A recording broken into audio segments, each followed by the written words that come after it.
আসসালামু আলাইকুম। বাংলাদেশ এখন মাথা উঁচু করে দাঁড়াতে শিখে গেছে। আগে যেমন ভাবে শেখ হাসিনা থাকতে ভারতের একটা করদ রাজ্যের মতো পরিণত হয়েছিল বাংলাদেশ। আ একটা এই একটা রাজ্যের মুখ্যমন্ত্রী হিসেবে ছিল যেমন শেখ হাসিনা, ঠিক তেমন ভাবে আর। কিন্তু এখন বিএনপি সরকার তারেক রহমান নেই। যদিও ভারত চেয়েছিল নির্বাচনের সময় যে যেকোনো করে হোক জামাতকে ঠেকাও। জামাতকে ঠেকাতে পারলে বিএনপিকে আমরা কোলে তুলে নিতে পারবো, বাগে নিতে পারবো। কিন্তু জামাতকে ঠেকিয়েছে ঠিকই। ডিপিস্টিক মিলে জামাতকে ঠিকই ঠেকিয়েছে। কিন্তু সেই আগের নীতিতে সেই আওয়ামীর মতো দাস আর এই এখনকার সরকারকে বানাতে পারেনি। তবে এটার কৃতিত্ব কিন্তু ডক্টর ইউনূসের সরকারকে অবশ্যই দিতে হয়। ডক্টর ইউনূসকে দিতে হয়। বাংলাদেশে প্রথম আমরা আমরা দেখলাম, আমরা এই যে জেনারেশন রয়েছি সেই জেনারেশন দেখলাম যে ভারতের সাথে চোখে চোখ রেখে কথা বলতে প্রথম আমরা দেখলাম ডক্টর ইউনূসকে। শেখ হাসিনা পালিয়ে যাওয়ার পর এমন কোনো হীন কাজ নেই যা ভারত করেনি বাংলাদেশকে ছারখার করে দেওয়ার জন্য। কিন্তু বাংলাদেশে বিভিন্ন সমস্যা ছিল, ডক্টর ইউনূসের সময় বিভিন্ন আন্দোলন হয়েছে, বিভিন্ন কাজ করতে পারেনি, কিন্তু একটা কাজ করেছে, পররাষ্ট্রনীতি যেটা, সেটা কিন্তু খুব ভালোভাবে করেছে। যে আসলে একটা দেশের পররাষ্ট্রনীতি কেমন হওয়া উচিত সেই কাজটাই ডক্টর ইউনূস দেখিয়ে গেছে। তার পররাষ্ট্র যে উপদেষ্টা ছিলেন এই খলিলুর রহমান, তাকে আবার বিএনপি ডিপ স্টেটের খেলা, এখানে মার্কিন যুক্তরাষ্ট্র হয়তো বা পছন্দ যে তাকেই পররাষ্ট্রমন্ত্রী হিসেবে রেখে দিয়েছে। তবে এটাতে লাভ হয়েছে, এটা লস হয় নাই।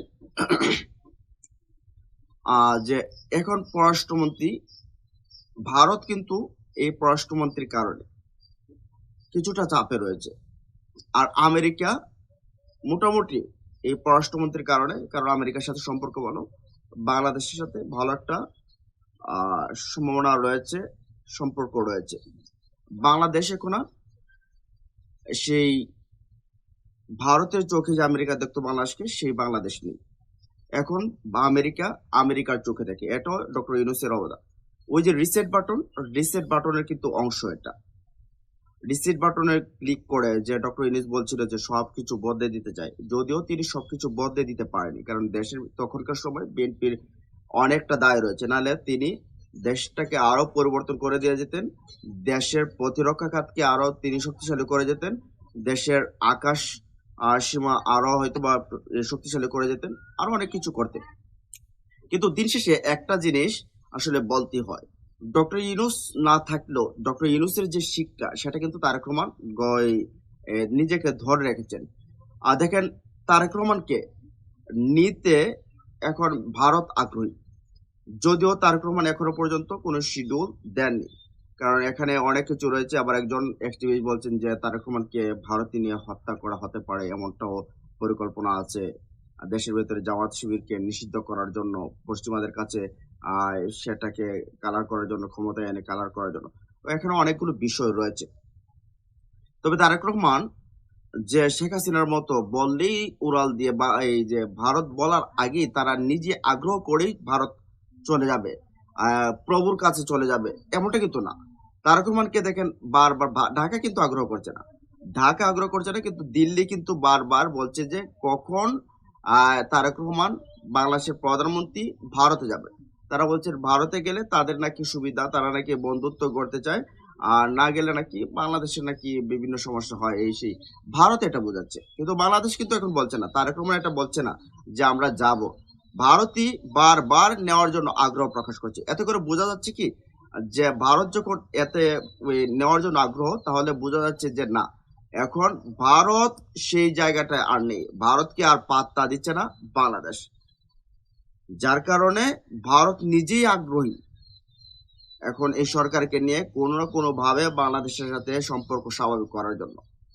তো সম্পর্ক তো স্বাভাবিক হচ্ছে না, কারণ সীমান্তে এখনো হত্যা রয়েছে, বৈষম্য রয়েছে, এগুলো কিন্তু রয়েছে, যার কারণে আসলে হচ্ছে না। তারপর তারেক রহমান বিবেচনা করছেন যাবেন কি যাবেন না, তারা একেবারে আষ্টে পৃষ্ঠে লেগে আছে তারেক রহমানকে নেওয়ার জন্য।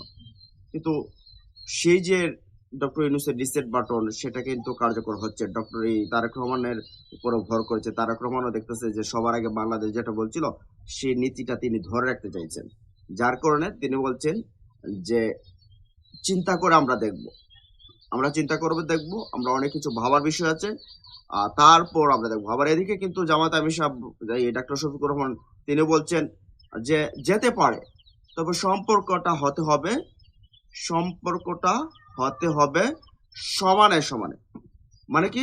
সমানে, সমানে হতে হবে। সম্পর্কটা বন্ধুত্বের হতে হবে। এখানে দাস বা মনিবের সম্পর্ক হতে হবে না, পারবে না। এখন দেখেন যাই বলেন না কেন তারেক রহমান কিন্তু বিরোধী দলের নেতার কথা মতো ছাড়া বা পরামর্শ ছাড়া কিন্তু যান না। এমনি বাইরে বাইরে দেখবেন একদল আরেক দলকে সমালোচনা করছে, এটাই গণতন্ত্রের অংশ। কিন্তু ভেতরে আন্ডারগ্রাউন্ডে কিন্তু তারা একে অপরের সাথে আলোচনা করে কিন্তু কাজগুলো করছে। এটা সৌন্দর্য, এটা দেশকে ভালো কিছু দেওয়ার জন্য এটা দরকার। তো সবশেষ কিন্তু ভারতকে দেখিয়ে দিচ্ছে বাংলাদেশ যে না আমরাও পারি। ডক্টর ইউনূসের সেই দেখানো পথ অনুসরণ করে কিন্তু এই সরকার এগিয়ে যাচ্ছে। আর তো প্রিয় দর্শক এই যে বিষয়গুলো এগুলো নিয়ে আপনাদের মতামত জানাই দিন কমেন্ট বক্সে। ভালো থাকুন, সুস্থ থাকুন, আল্লাহ হাফেজ।